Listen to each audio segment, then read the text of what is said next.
In the School of Social Ecology, we believe very much in connecting our teaching and research with the world around us and working closely with policymakers, practitioners, business people, and community leaders. And in that vein, I am absolutely delighted to introduce Antonio Villaraigosa, who's joining us for this fireside chat minus the fireside this afternoon. Mr. Villaraigosa served in the California State Assembly in the 1990s, becoming Speaker of the Assembly during that time. From there, he served as a city council member and then 8 years as the mayor of the city of Los Angeles. Upon his departure from office, he served as a fellow at Harvard University, as a senior fellow at the Bipartisan Policy Institute in Washington, D.C., and as a professor in public policy at USC, for which we forgive him. But he is a product of the UC system. He's now a candidate for governor in the state of California, and he's graciously agreed to join us today. The first one to come. That's true.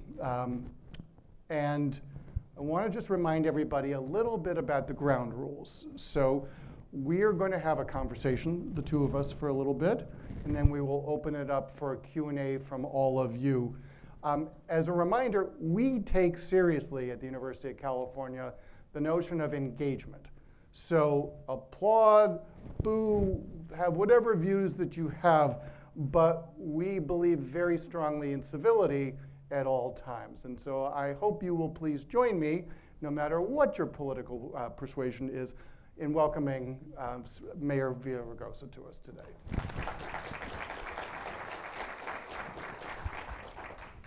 Those are the university rules. If you want to boo me, you can. If you want to ask a tough question, you can. It's not my first rodeo. Very true. Well, with that in mind, as I said earlier, you were Speaker of the State Assembly 25 years ago. You were mayor 12 years ago. You ran for governor 7 years ago. So why run again now? What is it about this moment that you believe you have something to offer?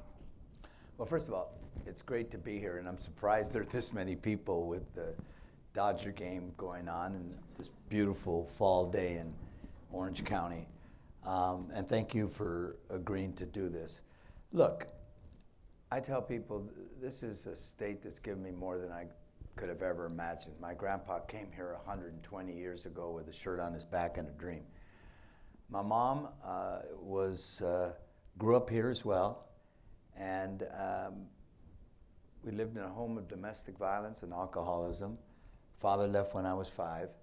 So never in my wildest imagination did I think I would be here.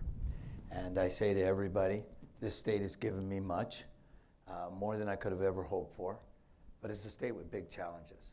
And I think right now, more than ever, we need a uniter. We need a problem solver. We need someone who's done it before. A lot of people talk, and they talk well. But at the end of the day, what have you done? I was Speaker of the California State Assembly. I balanced 2 budgets with a Republican governor when we had 42 votes, with a surplus, by the way, and a Democratic governor when we had 48. I learned to work with other people. I'd come out of the labor movement, the civil rights movement. I was president of the ACLU. I was unabashedly, somebody who had a worldview. But I understood I had to work with people that disagreed. I think we need those kind of leaders again. When I was mayor of LA, LA was one of the most violent big cities in America. By the time I left, it was 1950 safe, nearly 50% drop in violent crime with constitutional community policing. We grew our police department, we took guns off the streets, but we also did innovative things like dramatically expanding after-school programs, dramatically expanding summer youth jobs. I was someone who understood if you want to deal with safety in our cities and our state, you need an all-of-the-above approach. San Fernando Valley wanted to secede from LA Unified. 1 out of 3 schools were failing. By the time I left, it was a 60% increase in the graduation rate. Built more infrastructure than anybody in the United States of America in those 8 years. More light rail lines, more at the airport, more at the port, more schools and community colleges. And finally, #1 American city in reducing carbon emissions, number 5 in the world. So why am I running? Because I got a record and because the challenges facing us in this state are great. 4th largest economy in the world. But what the politicians don't tell you is we have the highest poverty rate along with Louisiana. We have an economy that's not working for enough people. So affordability is the big challenge, and I'm someone that's used to taking on big challenges. That's why I'm running. All right, so let me push this a little bit. And I say this as someone who remembers. Push as much as you want. Jesus, we're in a university. Well, thank you. Now, I say this as someone who remembers Watergate as a kid. But there's been a lot of talk in Democratic circles about passing the torch to a generation of younger leaders.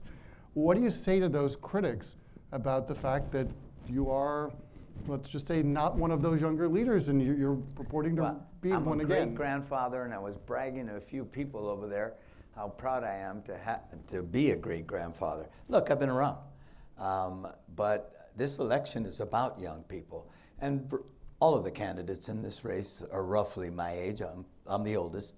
I'm roughly the same age as Jerry Brown, and last time I looked, he left the state on a sound financial footing with a $300 million surplus. And, you know, I recognize that for young people today, it really is about young people. For young people today, you know, I was working at a nonprofit, Center for Law and Justice. I was 25 years old. I didn't have a rich father. I told you I didn't have one. I bought a home. I bought a home back then because you could. It used to be that home ownership was the pillar of the American dream. Now for our kids, it's 3 roommates and an apartment, maybe close to your work. And for many families, it's 2 families to a unit. We've got to take on these challenges. I'm ready to do it. And I'm up at 4:30 every morning. I'm in the gym at 5. I do push-ups, pull-ups, I work on weights, I hike. I'm healthy, thank God. That's wonderful to hear.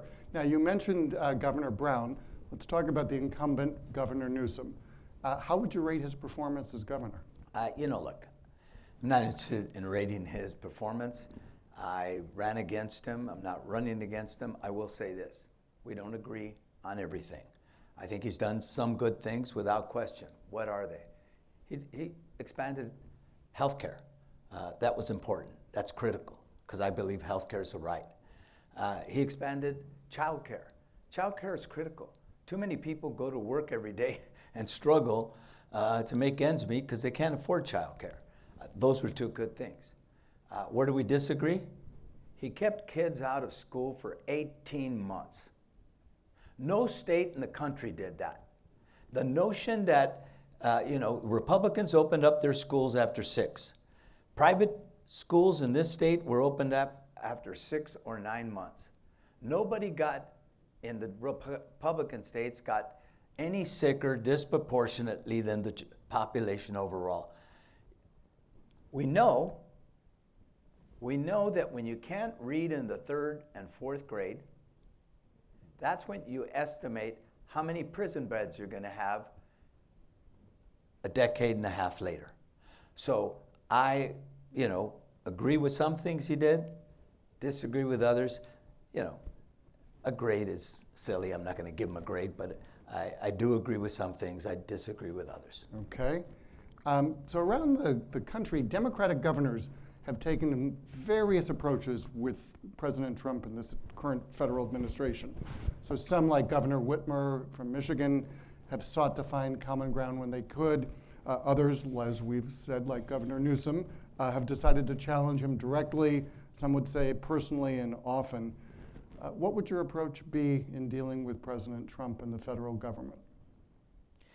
Well, first of all, some people in this race love to call themselves a fighter and talk about Trump 24/7. Who better to take on the right? Someone like him who's violating due process, free speech, going after more than $1 billion in taxpayer monies at the UCs with UCLA, raids in our community that, go against everything I know about this great country. From my vantage point, we'll take him on in the courts, for sure. Who better to do that than someone who spent his whole life in the civil rights movement, a former labor leader, someone who's got the kind of experience I do. But I don't intend to spend all day long tweeting about him. I don't expect to spend all day long focusing just on the problems he's created, and he's created a lot of problems in this state. But there are a lot of problems we've created. A lot of problems in this state. The high gas prices, highest in the country, the second highest utility costs, the highest home prices, that's not Donald Trump, that's us. And I intend to take on those challenges as well. So yes, we'll take him on. I originally, when he first got elected, had the view that work with him where you can, fight him where you have to. Unfortunately, that doesn't seem to have worked. But the place where you're going to fight him is mostly in the courts or in, peaceful demonstrations in the streets of America. You're not going to fight him all day long tweeting and exciting you that you're tweeting about him, but not taking on the challenges we face here. So that's what I intend to do. I think you could rub your tummy and chew gum at the same time. And so we'll take them on in the courts, but we're going to focus on the problems you face every single day. So one of those, and you mentioned it earlier, is the Trump administration has gone after your alma mater, UCLA, for $1 billion, which would conceivably come out of the budget of the University of California system, or? No, it will come out of the budget of the University of California. It will be your taxpayer money that it's coming after. And what would you do if you were governor? Well, we have to take them on in the courts. We have to take them on in the courts. We can't agree to the demands he's making on UCLA. I prefer the Harvard way. We'll take them on in the courts, not the Columbia University way. Even SC's pushing back. And I only say even SC because you. And they just did that yesterday. You said what you said. I'm a Bruin, but my daughter went to SC and I taught at SC, so I like SC. So are you saying if the Trump administration took $1 billion away from the UC system as governor, you would backfill it? Well, what I've said is we're going to fight it, and I expect that we would win it. I believe in universities. I believe in the young, bright people that are here. I met a couple of them from San Jose and San Diego. Ultimately, if that happens, we'll have to backfill it, but I intend to fight it, and I think we should. We got to stand up for the rule of law. Stand up for the Constitution, and I think this man is violating that Constitution. Look, I'm not everybody's cup of tea, everybody. I tell people I'm not with the folks who are falling off the flat earth they believe in on that side, or the people stuck with their heads in the clouds looking for pie in the sky on that side. There's a middle here, and the middle says we believe in a Constitution. On immigration, we believe we should secure our borders. Every country does. We buy into that if you're violent and a serious felon, you ought to go. But the hard-working people that have been here for 2 and 3 decades, going after them in the streets, racially profiling them, coming in all covered from head to toe like the Ku Klux Klan, with assault weapons, flashbang grenades, going into schools and graduations, hospitals. Today, what came out, 170 citizens of the United States of America were deported, were arrested. Some of them were beaten, some of them were handcuffed, some of them weren't able to talk to their families. Yeah, we got to challenge that. But mostly we're going to challenge it is in the courts.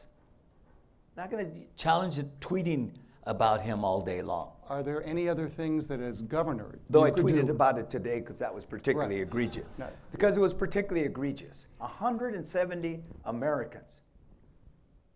So all of us, people that look like you, well, mostly like me, but people that were born here, people that are U.S. citizens. There's something wrong with that. It's un-American. So I'm curious, you talk about your history in civil rights and labor rights, and yet you're relying on the courts, it sounds like, for a solution. Well, we did too. And I also said the streets. So I believe in peaceful demonstrations. So as governor, what tools are there in the cabinet to fight something like this if you want to? It's mostly the courts. It's the bully pulpit too. So I'm not saying we won't push back, but not 24/7. You know, we got work to do. It's a big job. And there's nobody running in this race that has anything close to the kind of experience I do. There's nobody that comes from, initially the civil rights movement, president of the ACLU, a labor leader, majority whip, majority leader, speaker, mayor, president of the Conference of Mayors. I've done this, and I'm ready to do this on day one. And I recognize that the country is polarized, so I can answer the simple question that one of my colleagues in this race couldn't. What would I say to the 40% of the people who voted for Donald Trump? Well, I'll say, I'm willing to listen to you. I want to work with you. I understand that whether you voted for me or not, I have to represent you. What's radical about that? That's what your job is when you get elected governor. You can boo me, you can call me names, you can scream at me, you could ask any question. That's what these jobs are for. And so, I can answer those basic questions. And I think the next governor has to be someone that can take on the tough, big challenges that we face in this state, and at the same time, not afraid to answer simple questions. So some of these answers are very democratic. When one goes to your campaign website, the top 3 issues that are mentioned are fiscal responsibility, crime fighting, and improving failing schools. I'm curious, that sounds like a Republican running for I'm no office. Republican. I'm against the death penalty. I took on 3 strikes, you're out. I took on 187. I've got toughest assault weapons ban in the nation, author, the largest expansion of health care to Medi-Cal, since Medi-Cal, healthy families. As mayor, I already went #1 American city in reducing carbon emissions, #5 in the world. I am unabashedly a Democrat and a progressive, but what I say, when you lose the middle, you got to look in the mirror. You can't keep on losing elections, particularly to someone so far on the right. I don't have, in fact, if you want to volunteer, we can have some more people fill up my website. If you look at everything I say on TV as a whole, everything I do on social media, and my website, you'll see that I've got a broad agenda focused primarily on this issue of affordability. And I'm making things work. I've said I'm running on a competence, common sense, course correction. We need change. If things aren't working the way they have to. It's why businesses are leaving this state. It's why regular people, middle-class people are leaving the state. They can't afford it. All right, so you mentioned affordability, which shows up as the top issue in almost every poll that's done, whether across the state or here in Orange County. In terms of housing, what specifically would you do? And I guess I'll ask the question, Governor Newsom recently signed legislation to make it easier to bypass CEQA regulations and build. Do you support that? First of all, you're right. It is now, people are talking about it as the #1 issue. When I got in this race a year ago, I started talking about it immediately. I've been talking about that issue all the way through. You mentioned the last governor's race. In the last governor's race, I said we can't continue to be a party of just people that drive an electric car. At the time I said a Tesla. Now Democrats don't want to drive a Tesla. I said, can't just be a party of just people that drive a Tesla and not a Toyota pickup or ride a bus like my mother did. We're losing working people. We're losing people that work with their hands and take a shower after work. And we are, and when you lose those people, and we used to be the party of working people, You got to look in the mirror. So what would I do around housing? Yeah. And do I support? I think you're talking about AB 79. Yeah. AB 79 is on the right track, but it doesn't work with cities and counties. I was a mayor. I understand you got to work with local government too. I think it's mostly on the right track. I'm for it, but I would have convinced the legislature that it has to have some flexibility. Here's an example. I did the first transit-oriented district in the United States of America. And some of you know, we built, under my leadership, 4 light rail lines, 3 light rail lines and 1 busway, more than anybody in the United States. So and that subway to the sea I talked about is getting built, okay? We actually got a light rail line to the sea. But when you say transit-oriented development should be at bus stops, come on. It should be at, places, Metrolink, light rail, busways, that's where you should have that kind of density. Because people should be able to live and work and recreate in, their own neighborhoods. With respect to what I would do, really clearly, we got to suspend CEQA for infill development. Suspend it. Completely. Yes, for infill. Well, first of all, conform CEQA to NEPA, which is the national. In NEPA, you have to have standing. In CEQA, you can sue from Arizona for a project in Irvine. Come on, everybody. You can sue for non-environmental reasons. You know who uses it? Businesses fighting other businesses, unions fighting business fighting unions, homeowners that don't want anything close to them. It's not working. It's not working. If you've read Abundance or talked or listened to Ezra Klein, who wrote that book, Democrats aren't building anything. They're building in Arizona, they're building in Florida, they're building in Texas. We're not building here. You got too many naysayers. So what else should we do? We got to streamline permitting. We got to, where you have community and specific plans, be able to develop by right. Too many politicians get 1 person, 2 people saying, I don't want this next to me, and they don't do it. And it's not working. Because you mentioned age, so I'm going to mention young people. You know what they're doing?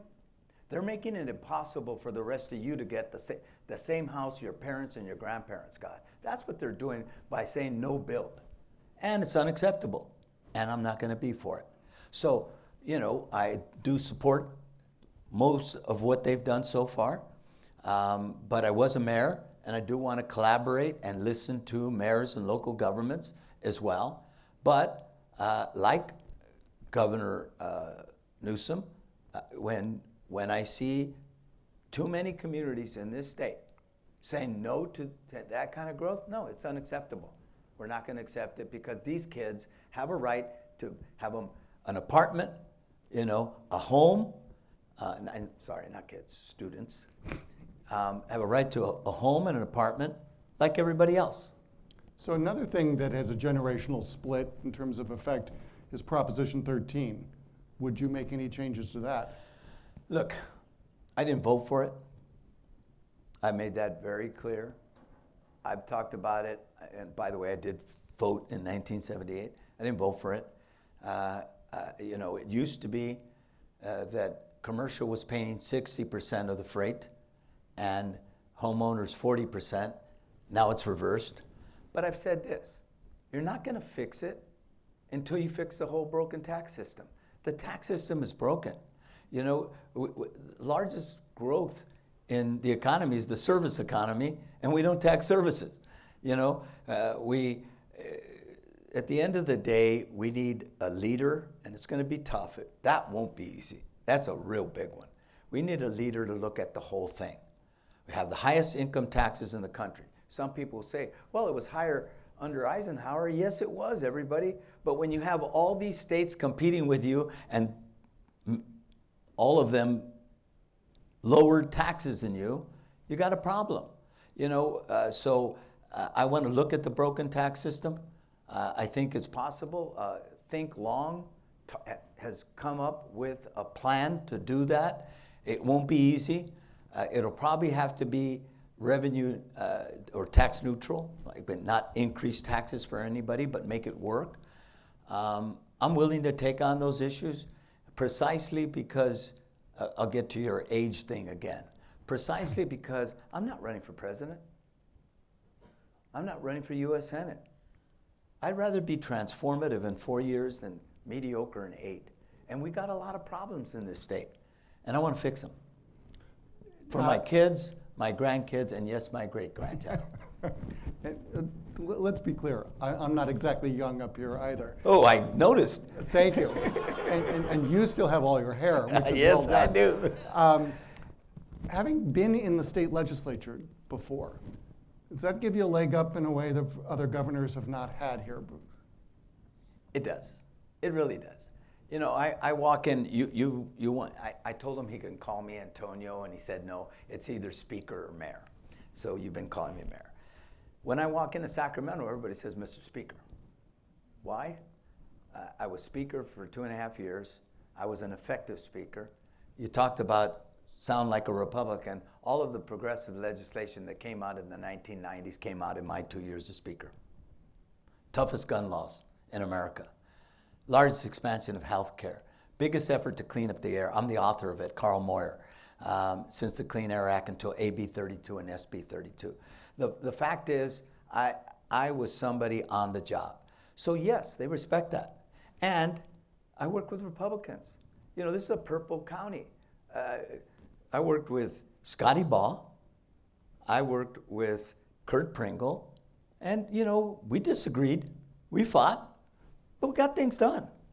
And, we need leaders that'll get things done. So I'm going to work with both sides of the aisle. But yes, I think when you've been speaker, you respect the legislature. You understand there are 3 branches of government. And yes, you're the governor and you're the most powerful member of that triumvirate or whatever. But at the end of the day, it does help that I know the legislative process, I know the rules, and more importantly, I respect them. All right, let's deal with a couple hot button issues.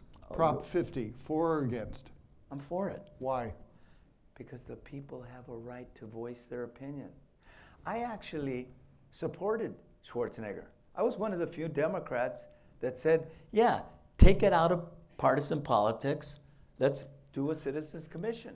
I supported that. But look, Texas didn't put it up to a vote of the people. Ohio, Indiana, and Florida, who are looking at it, aren't putting it up to a vote of the people. We're putting it up to a vote of the people. If the people say we ought to pass it, I'm fine with that. I do support it, but I made it clear. At first, they were talking about it was going to be done legislatively, and at first they didn't talk about temporary. Both those things are now, it's going to be a vote of the people, and it is temporary. So I support that. All right, so there are some who argue that Vice President Harris was done in by her support for trans rights. And just this past week, Governor Newsom has both signed and vetoed legislation involving trans Californians. What's your position on trans rights? For example, the ability of high school students to participate in sports? First of all, I think it was 2011, I found out they were putting transgender women in men prisons, in LA jails. I stopped that. I married the 2 plaintiffs. I stood up for gay rights in the 1980s when I was president of the ACLU. Later, all of the gay and lesbian bills that came out, adoption, all of them, civil unions, because, came out under me. I led Mayors for Marriage Equality. I believe that people have a right to gender-affirming care and gender-affirming surgery. Should the state pay for it? I'm going to get to that. Okay. But, this is a complicated issue. Of course. But there are only, as I understand it, there are only 12 trans athletes in the NCAA. Someone said it's 200. Whatever that number is.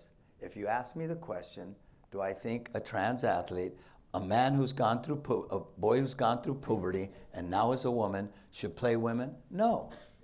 I'm sorry. I don't think they should. That's not homophobic. That's not mean-spirited. I just don't think they should. Should they be discriminated? Absolutely not. Should they be persecuted? No way. Now you ask another question.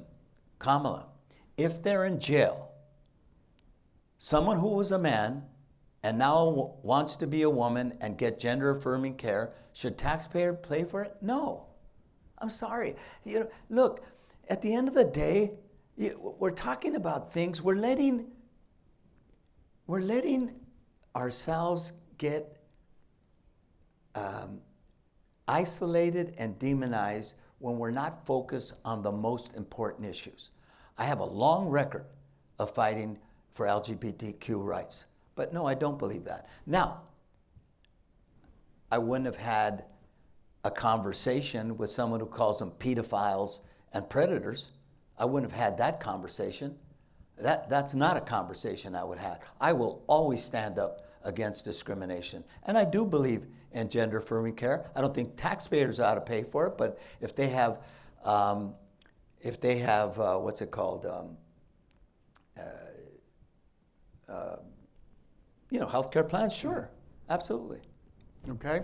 One last question from me, and then we'll turn it open to everyone else. Only one last question? Well, this is... I'm having fun. Well, and so am I. Good. You are direct. I'm direct. And you know what? Look, you may like me or not like me, but being direct, how many times have we heard from a politician and they talk out of this side of their mouth here and out of that side of their mouth over there? I am going to be direct. All right. Well, then with that in mind, let's talk about something you mentioned earlier. One of your opponents, Katie Porter, had kind of a controversial week last week in the interview, and your campaign responded with an ad against her. In your view, what about that interview of hers was so important? Well, first of all, the ad was titled Katie Porter in Her Own Words. Right. It was the complete interview on that issue. So let's be clear about that. I didn't doctor it. It was just what came out on TV and put it out Right, there. but you put it out. So what was so important about it that you did an ad on it? Well, I'll tell you what was important. It was offensive. When you tell a staff member to get the F out of here because she was standing in the background on a Zoom trying to explain that she had misstated something, it's unacceptable. I think what's pretty clear, there have been more than one allegation. She had the highest turnover of one of the highest turnovers in the House. This wasn't the first incident. There have been a number of them. And what I also found not offensive, but what I found, I think, disturbing, you can't answer a simple question and you want to be governor? Look, these are tough jobs. I'm going to get some tough questions. Some of them, were tougher than others. If you can't, stand the heat, you shouldn't be in the kitchen. And I do think the incident with the staff was particularly what got everybody, I think, concerned. All right, so I'm actually going to ask one more question. So you could ask two more. Well, I appreciate that. It's your house. Actually, it's the people's house. Very good. It's the taxpayers' house, actually. Well, it's the students' house, too. And it's all of ours. So with all of this in mind, if you were governor and you're sitting down with President Trump, you get a one-on-one, what would you be telling him? You sold us a bad bill of goods. You said that you'd focus on the economy, and you're only making it worse with tariffs, because tariffs are taxes. You said that we wanted to, secure the border and go after violent criminals, and you're going after hard-working people, some of whom have been here 30 years. I already said 170 of whom were U.S. citizens. Why are you doing this? Let's put the country first, and party politics, after that. I'd say, I think there are a lot of us who are willing to work with you, but not to undermine our Constitution or our Bill of Rights. And, I wouldn't threaten because, I'm not a threatened guy. But, make it clear we're going to fight back. But you are willing to work with him, you're saying? Look, if he tempered himself, unfortunately, he's unable to do that. I'm not sure anybody can work with him unless you 100% agree with him. That's what's been clear. I think the first time around it was a little different. This time it's been very clear that unless you're someone who says yes to everything he demands, he's going to fight you. So will you be out at the No Kings protest this week? I will be at the No Kings, and I hope you will too. You allowed me to because I believe in this country. I know a little bit about 1776, and I'll tell you, we said no to King George and no to King Trump. And yes, I hope you are there at No Kings. I will be there. All right. You asked me questions that, thank you. But you said I could ask you two. I asked you two more. So now we're going to turn it open to everybody else. We're going to ask, we don't have a mic in the audience, so we're going to ask you to speak loudly. Or actually, we do have mics. Never mind. Mics are magically appearing. All right, so we have a gentleman here in the blue. Can you bring the microphone down to him, But I want to hear please? from students, too. It's fine from adults, but... Well, we're going to... What is CEQA? I'm sorry, California Environmental Quality Act. And NEPA? NEPA is the National Environmental Policy Act, Yeah. I think. Same thing. It's the national version. And your point was that the national standards are not as strict as California's standards? No, they're more sensible. And they allow you to build. Of course we're not China. We're just not going to build things willy-nilly. Of course, homeowners and residents and people ought to have a right to say no to projects. But they can't have a right that lasts for 20 years. And oftentimes projects last for 20 years. You can't sue from Timbuktu to, Temecula. And at the end of the day, I think we need some balance there because we got to build. And again, it's about you. It's about the young people particularly. You ought to have that same right that we had to buy a home. Almost every adult that's here, or not adult, people in their 40s that are here, they got a house, okay? You're working hard. You're going to finish your BA, your master's. You ought to be able to have a piece of the rock just like they do. And that's what I'm going to fight for. All right, other questions? So please raise your hand for the questions. We'll try to go kind of across the sides of the auditorium and get to the next person. So Raven, let's start over here with someone who looks like he's under 40. I think he meant there, but that's fine. No, that's who I meant. I am under 40. My question is for anything in relation to the small business community. So things like the COVID-19 pandemic, the recent wildfires, small businesses are constantly dealing with those situations. What is your plan to support small businesses in California that are currently struggling? When I'm in talking to unions as an example, I've said one of the things I've said, if you want to deal with affordability, unions are important. They're what built the middle class of this country. They're important. But small business is important too. And what I've said in this state, we're a state that really protects workers' rights, and we should. I came out of the unions. I believe in workers' rights. But you can't have workers without business. And this is a very difficult state to operate in for businesses. We've lost about 300, according to Stanford University, about 350, 360 national headquartered businesses here. Those are the big ones. But we've lost thousands of small businesses. They just can't operate here. It's very difficult. It's the toughest state in the country. And if you look at what small business looks like, disproportionately, it's immigrant. It comes from every corner of the earth. They oftentimes, maybe don't know the language, can't work, places where they don't have the language skills, but they have business skills.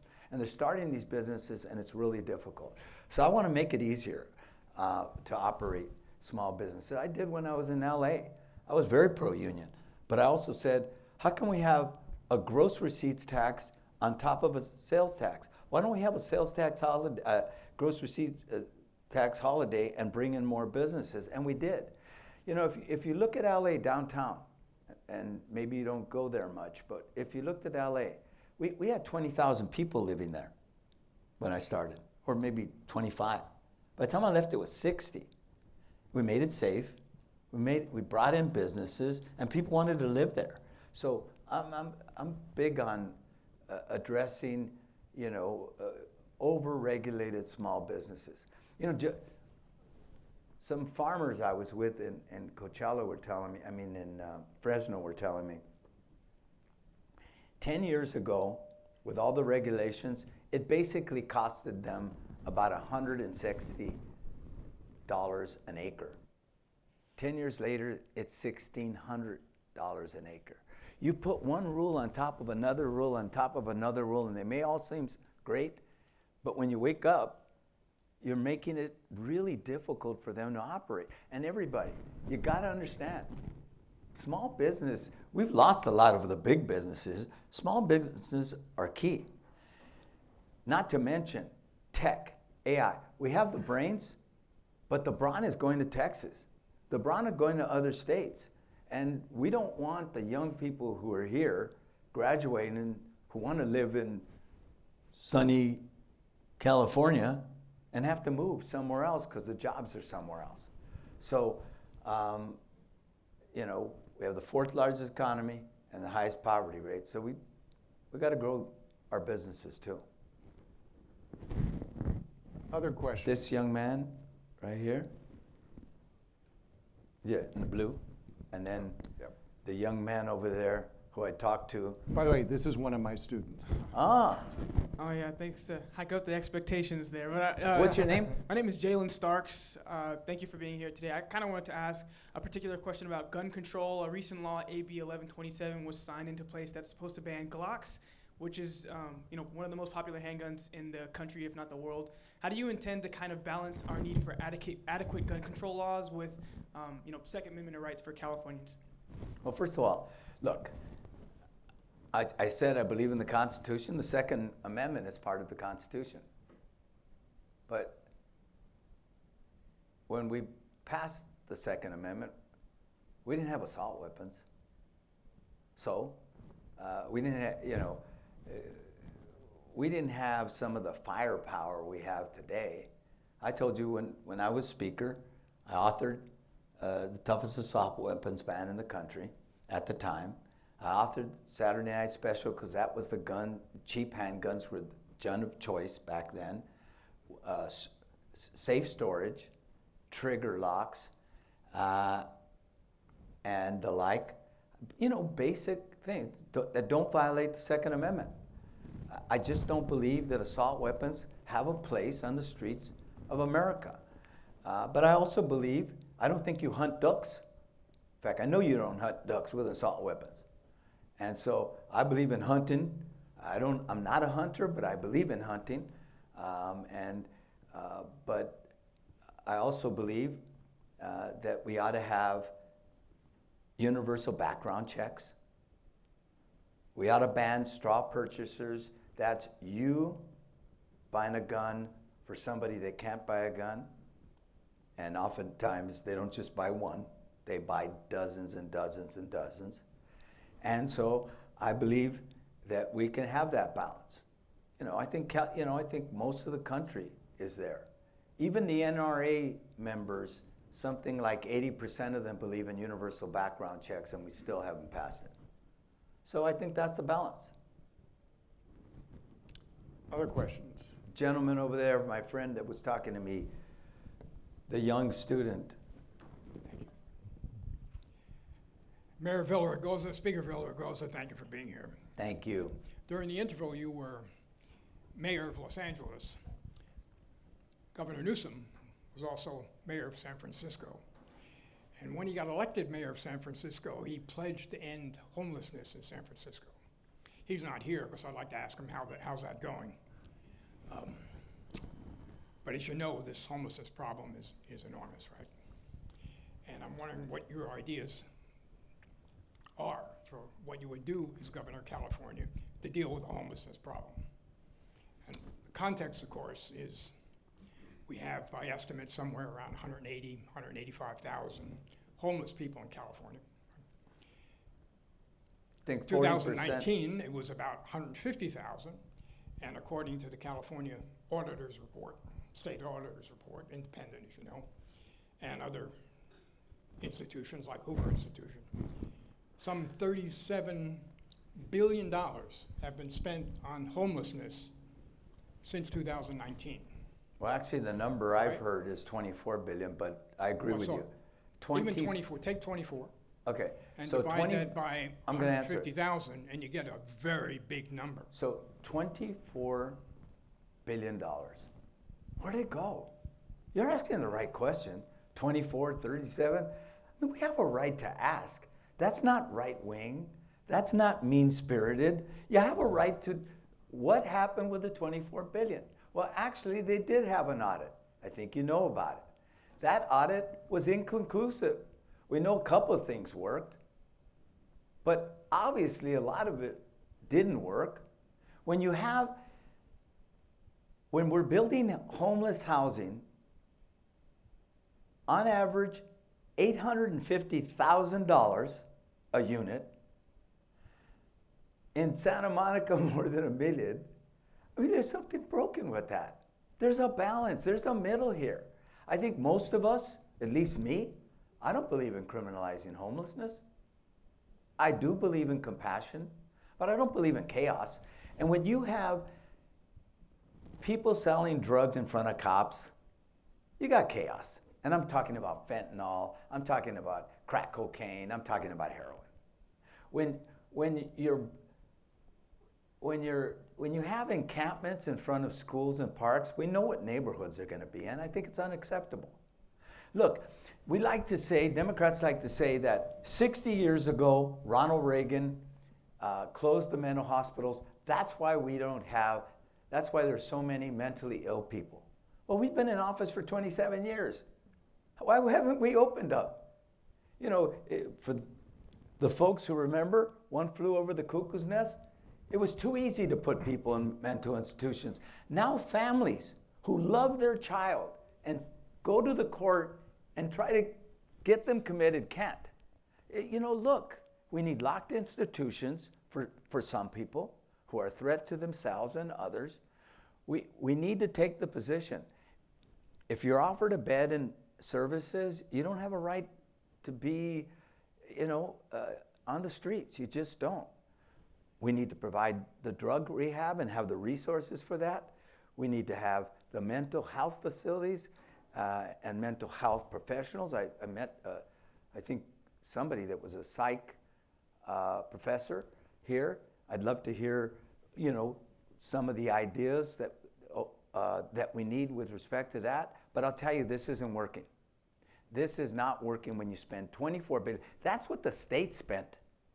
The cities, LA, San Francisco, San Diego, San Jose, they spent a lot more together. And it's not working. So yes, I want to address affordability, build housing, address some of those things. But when you allow to have happen what you see on the streets of California cities, people get real over here. They want to criminalize. I've heard people just scream at me and say, put them all in jail. Well, no, that doesn't work either. But what we have right now is not working. And I think most people agree with that. Most. I think there was a question way in the back, was there not? And introduce yourself, especially the young people. Okay. I mean the students, sorry. Okay, I'm a law school student. And, Law school. Yes. Great law school here. Yeah, UCI Law School. Yeah. My name is Chou Jieding. You can call me Ding. Yeah. And thank you, Professor. You noticed me. Yeah.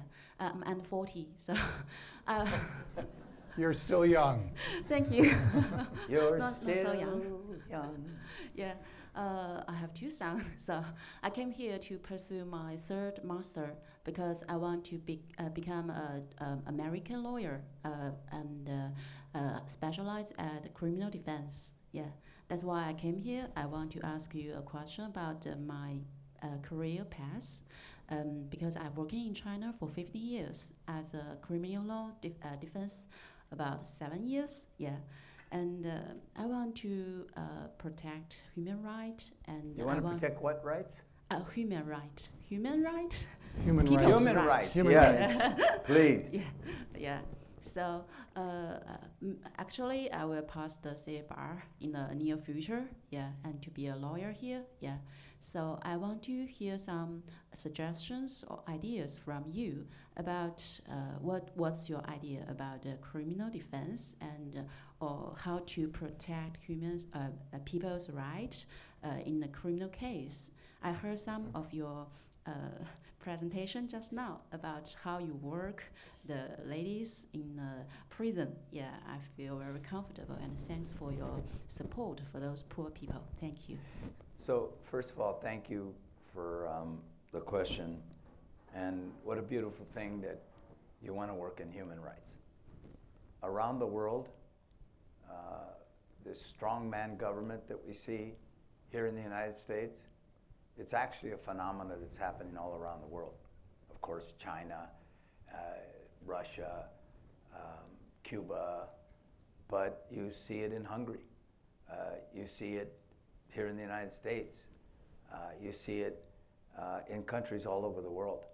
And we need to have laws that protect people's right to challenge the government.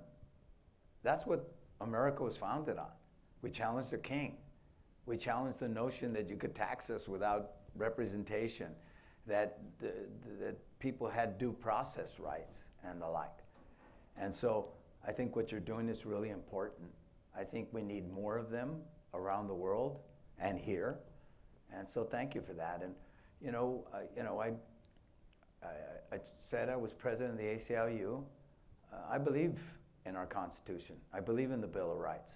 I believe in the right of people to challenge the government, to challenge me, to criticize me, to go on social media and call me an idiot.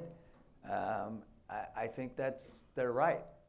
Today in America, we have a Trump appointee who is saying that we can go after comedians, late night talk show hosts, news stations that criticize the government, that criticize the president. No, that's not the America that I believe in.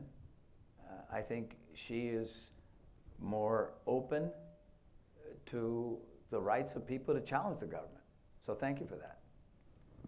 Can I follow up on this? I'm trying to figure out what the role is for the governor of California in pushing back on all of those things. And you've talked about the courts, but I keep wondering, is there something else that you imagine yourself doing as governor in addition to suing, which the AG has certainly been doing, Rob Bonta? It's mostly the courts. That's why it's a lot of theater. It's mostly the courts, and it is peaceful demonstrations. You're right. I came out of the civil rights movement. We did a lot of demonstrations, when I was I started out at 15 years old when I helped to start the Black Student Union and then United Mexican American Students. I led the walkouts. I was with the farm workers boycott. I was standing up for immigrants, even though I'm a third generation American, didn't speak a lick of Spanish, but they lived next to me and I saw the way they were treated and I didn't like it. So I've been doing that my whole life. Yes, it's peaceful demonstrations. But more than that, what is it? You tell me. The answer is it's not a whole lot more. So let's fix the problems that we're facing in this state so less and less people are supporting an authoritarian administration that's eviscerating our due process, freedom of speech rights. So you don't support, for example, threatening to withhold California's contributions to federal taxes? It's a threat. It's not going to happen. Come on, you know it's not going to happen. If you're even asking that question, you know it's not going to happen. You can't do that. You know what people ask me? Because they'll say, how come we don't get the police department and the National Guard to challenge the Marines?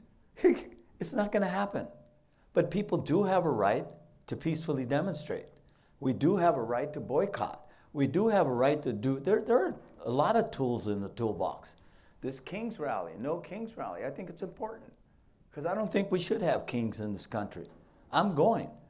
I'm not speaking there necessarily, but I'm going. I went to the last one because I think we need to stand up for our democracy. But when all we talk about is standing up against our democracy and don't fix the problems that people face every single day, they start to lose confidence in you, trust in you.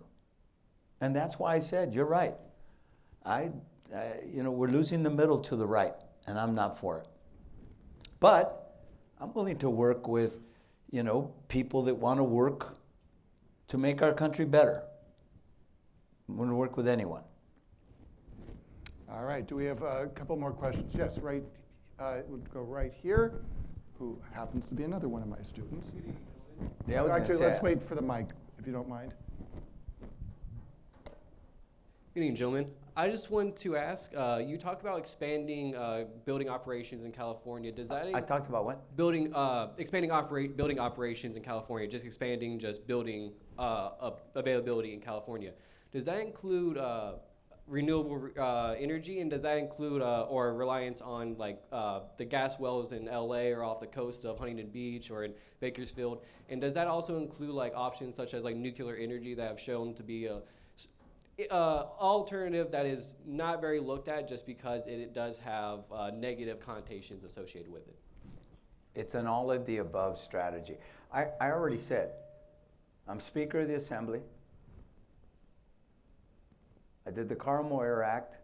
Which for those who don't remember. The Carl Moyer, I was about to say, the Carl Moyer Act said to all of the folks operating dirty diesel engines and machinery that the state would provide grants that get matched by the owners to clean up those dirty diesel engines. It was the biggest effort to clean up the air, I said, since the Clean Air Act until AB 32 and SB 32. When I was mayor, #1 American city reducing carbon emissions, #5 in the world. The port, the biggest emitter of greenhouse gases in the region, in Southern California, made it the greenest port in the world. When I was on the MTA, took us from dirty diesel engines to all clean fuel, natural gas.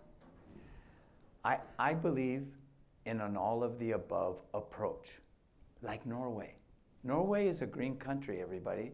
Norway produces their own oil and gas, so they can pay for the greening of Norway.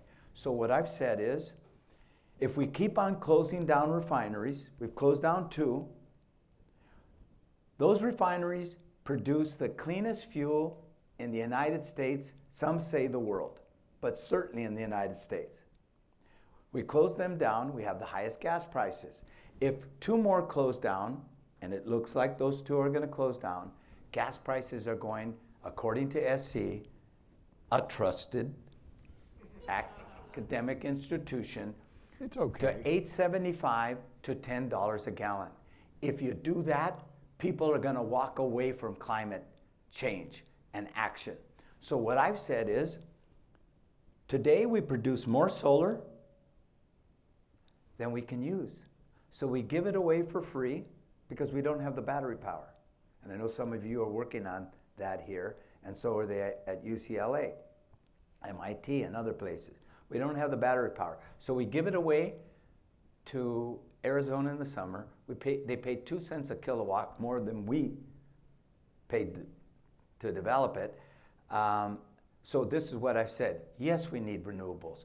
But anyone that knows anything about renewables knows it's a peak load power, not a base load power. What does that mean?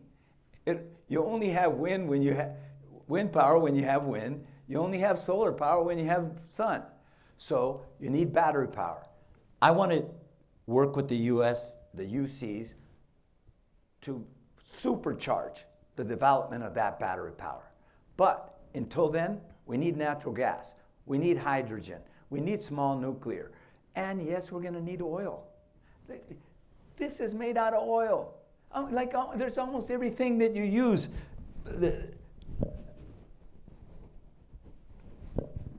This is made out of oil, okay?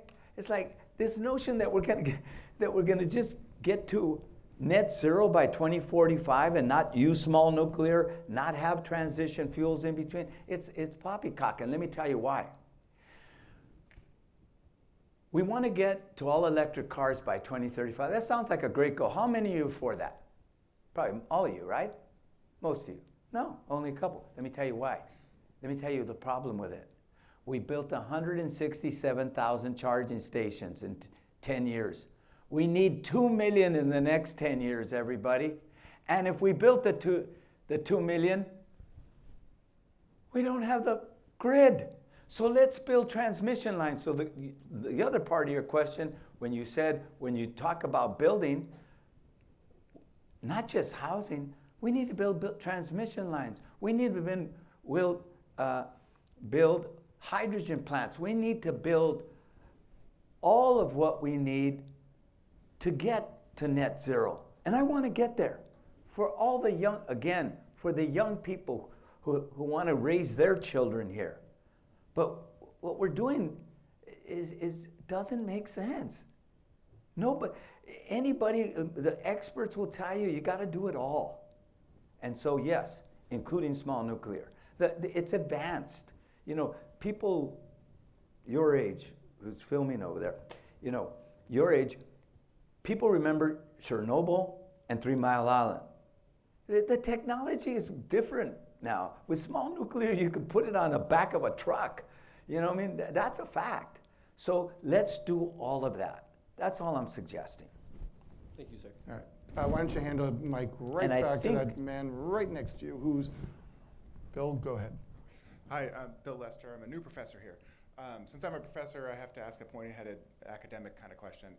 Well, I'm not pointy-headed, so I might not be able to answer it, but ask does, away. It does speak to your leadership in the National Democratic Party. I know you had a member of really high-profile roles in the National Party. And so just kind of diagnosing our national political moment, in particular the issue with the Democratic Party, or one of the issues. In 1998, a professor of philosophy wrote a book called Achieving Our Country. His name is Richard Rorty.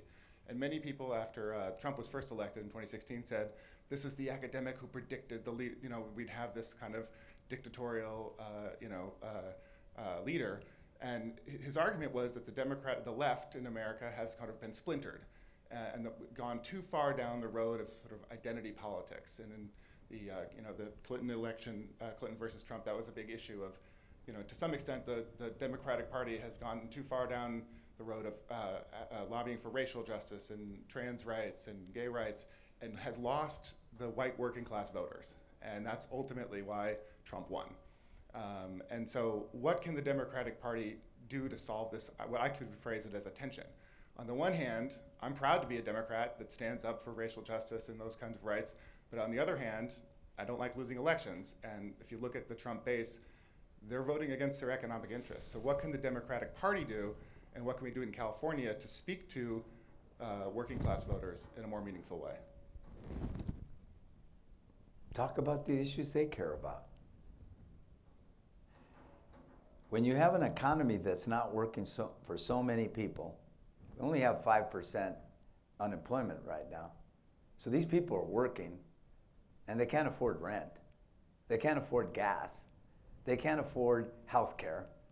Well, maybe we got to focus on those things. Does that mean we can't, to the detriment of the other values that we've stood up for? Of course not. But you hit it right on the head. And by the way, it wasn't just white males that voted for Trump. The majority, 52% of Latino males voted for Trump. More young people voted for Trump than any time in recent history for a Republican. The fact is, you know, we've got to speak to the problems that people face every day. Doesn't mean we don't talk about the other issues. You know, when I was mayor, city's 70% of color, and my staff and my appointments reflected that. I didn't talk about it all day. They were the best and the brightest. You see, Irvine's got people from every corner of the earth that are bright. You know, the best and the brightest, but I didn't talk about it all day. I don't wake up in the morning and say I'm Latino. I'm proud of who I am. I'm a proud American who's also proud of where my people came from. At the end of the day, I think we got to focus on people's everyday problems right now. That's why he talked to them about that. He's not doing it, but he talked to them about that, and I think we got to work on that again. And that's what I want to do, because like you, I don't want to lose elections to someone who doesn't believe in our Constitution, our Bill of Rights. Someone who says, you know, if you criticize me and you don't like me, I'm going to go after your law firm. I'm going to go after your TV station. I'm going to go after your newspaper. No, that's not who we are. That's not who I am. So yeah, I think we got to get back to the basics. Folks, safe neighborhoods is basic. Safe neighborhoods is basic. Good schools is basic. Healthcare for all is basic. Shelter is basic. Let's focus on the basics. That doesn't mean we don't talk about the other things, fight for the other things, but we're focused on where people are at. When you forget that, you lose your way. All right, let's close on this question. We're at a university. A large portion of our audience here, and certainly in the classroom, are young people. One thing we see in polling, one thing any of us who talk to them know, is that they feel disillusioned from the political process. They think it doesn't matter. They think it's show. They think their voice doesn't count. Why is it that young people should get involved in politics? Why is it that they should vote? Why should any of this matter to them? Because it's your country. Because the future is yours. Because if we let our values slip to the point where we don't recognize the country that we always thought we lived in, then shame on all of us. Look, I grew up in the 1960s and 70s, a time of hope and aspiration and optimism. We challenged the government. We wanted to make America all that it's held itself out to be. A country that said all men were created equal, and they meant men, but only some men, white men of property. They didn't mean all women, and they didn't mean many of the rest of us.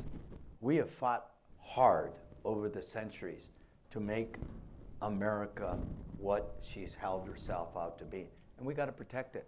And it's incumbent on your generation to do that, and my generation to help you do that. I think that's the right question. At the end of the day, this is our America, and we've got to fight for her. We've got to stand up for the values that this country's you know, claimed it represented, didn't always, but, you know, not trash the country all day long either. You know, at the end of the day, I always tell people, my grandpa came here with a shirt on his back and a dream. I lived in a home of domestic violence, never in my and alcoholism, a single mom struggling to make ends meet. Never in my wildest imagination did I think I'd be mayor or speaker or on the threshold of being the next governor. We live in a great and generous America with all its challenges and all its failings. And we got to fight for her. We got to believe in her, and believe in her enough to make sure that we're doing everything we can to keep that flame alive, the hope alive. Well, thank you for that, and most importantly, thank you for being with us today. Please join me in thanking former Speaker, former Mayor Antonio Villaraigosa.